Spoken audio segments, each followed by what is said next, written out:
there, National Sales Director Jill Davis here. I am recording this video to help you with some inventory management. Okay, so we all make an initial inventory decision when we first become a new beauty consultant. And that inventory decision is based on a lot of different things.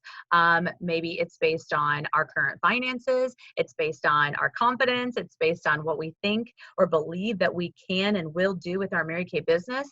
And then what I find is most consultants make multiple inventory decisions throughout their Mary Kay career. So this video is intended to help you think through what is the right inventory for you and kind of how to manage it as a beauty consultant really wanting to build a successful Mary Kay business. So that's what this one's all about. Okay, so here we go. I want to start by saying you do not have to have an inventory to have a successful Mary Kay business. I think most of us decide that we want it. I find it a great asset. I find it one of the things that sets me apart from some other direct sales companies is that my customers know that they can come to me, that they can call me, that I've got it. Even in a pinch, maybe they need a gift for tomorrow and I've got it. Maybe they're going out of town and they need the product right away and I've got it. And so I find that it is a major asset, and that is why I have chosen to have inventory, and you may have too.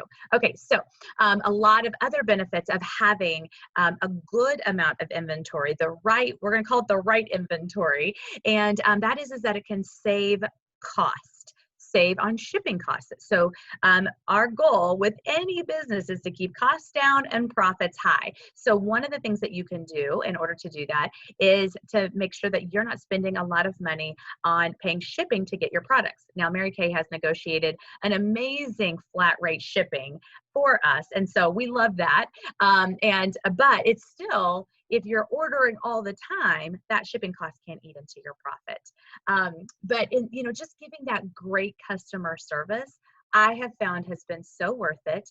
One of the things that my customers, as they're referring their friends and family to me, like, oh, you've got to use my consultant, Jill. She will get you the products right away. They always reference how fast they receive their order and how I have everything on hand. So it is definitely a customer service benefit to have inventory on hand. All right, now I want to talk to you about, let's just say, some harmful thoughts as you are building your inventory. And so some of those harmful thoughts, these are things that in my 19 years with Mary Kay that I have heard from consultants as they are just learning to manage their business. So one thing is gosh, I've got to hurry up and pay off this debt. That is one thing that I've heard. Now, I want to give you a new thought. That's what this video is all about. It's not anything other than helping you think what I think correctly or with a business mind when it comes to your Mary Kay business. Because most of us come from a traditional background where we work for someone else or our parents work for someone else, and we're not used to managing our own business, managing our time, managing our inventory. But the good news is these are all learned skills. And so the one thing I want to say is, as you are paying on your inventory, that is not debt. In the business world, that's considered an investment, investing in your business, your future.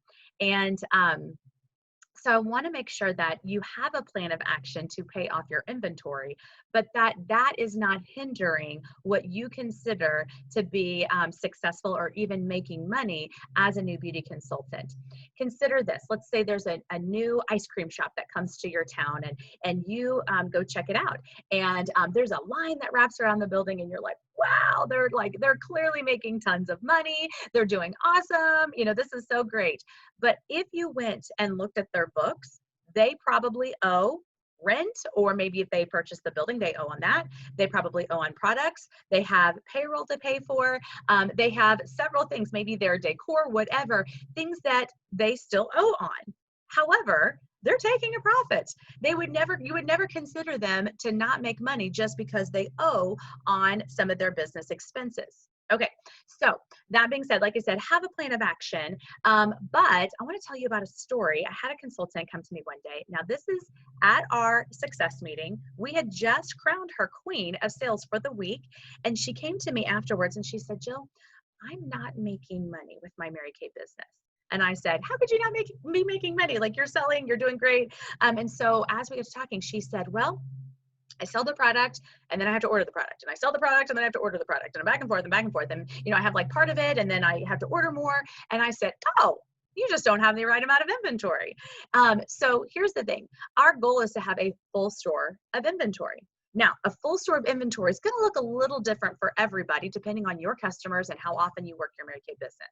This particular consultant was a consistent star consultant. She was selling between $300 and $600 a week consistently and holding appointments. She was scrambling because she did not have the inventory that supported her business and her activity.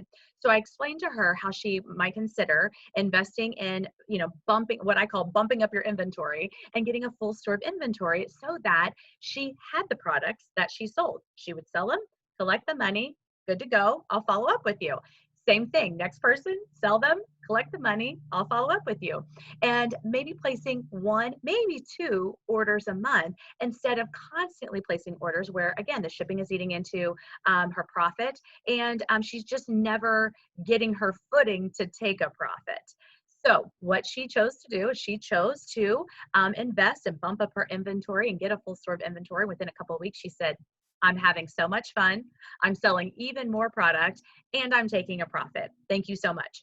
So it may sound counterintuitive to actually, bump up your inventory or make a greater investment in order to make more money, but it's not, because that way, again, you have more products going out. It's kind of a motivator too to have products on hand. You get to know them so much better. You get to know your products. You don't hesitate upselling with people. You're like, hey, okay, so these are the things you want. How are you doing on mascara? Could you use a fresh one of those? Have you seen our new blank, whatever it is? And so you can upsell and know that you are giving a great customer service.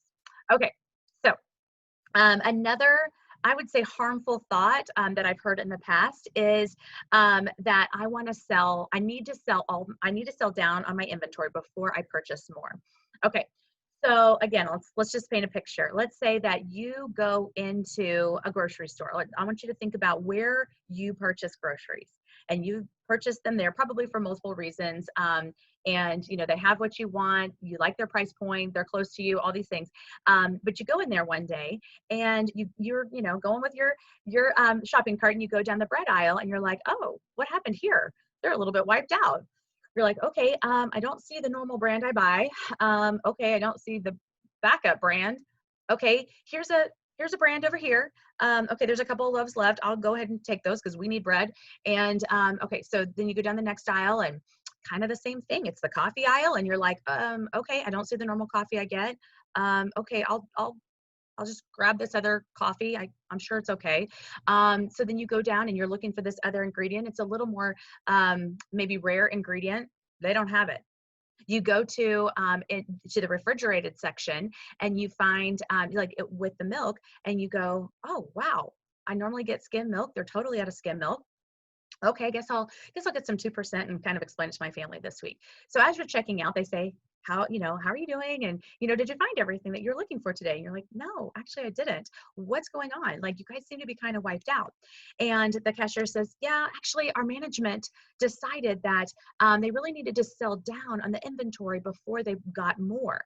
And you're thinking, well, that's weird.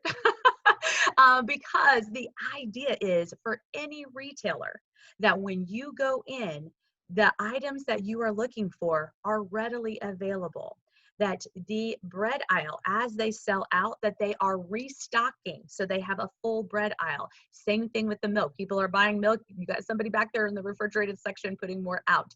That's how a retailer thinks. They think, let's make sure our shelves are stocked and ready. for people to purchase instead of I've got to sell down before I get more. That doesn't make sense. I can even think of a sporting goods store that I love to go to, but it occurred to me that they really did not have the inventory that I was looking for. I would maybe find one of three things that I wanted, and I left frustrated. I no longer do business with that store. So all of these things to say, I want to suggest that you get a full store of inventory, that you operate your Mary Kay business if your goal is to build a strong, successful, sustainable business, that you decide to run your business with a full store of inventory. Now, the definition of a full store of inventory is going to be different for each person, depending on how many appointments you want to hold per week, how many customers you already have. So a full store of inventory for one person might be having 10 of each mascara, and for another person might be having 3 or 4 of each mascara. So you get to determine what your full store of inventory is for you. I want to encourage you to stock up on your favorite products, because we naturally sell mostly what we love the most, because that's what we talk about the most. And so, but what you want to look at is, how often am I ordering? How confident do I feel that if, somebody were to place an order today and they need it tomorrow, how confident do I feel that I will have what she needs on hand? These are things you want to ask yourself. And again, you're going to make this decision multiple times during your Mary Kay business as you continue to grow it. So one of the things that we always say in Mary Kay is, when you're looking at successful people, don't ask as much about what she does, but more about how she thinks. I hope this video helps you think an abundance mindset when it comes to having inventory, and work with your sales director on the right inventory for you. And you will find that you will be building a great business. You will have confidence in it, and your customers will be thrilled. So good luck, and build strong, and have a very happy and successful Mary Kay business.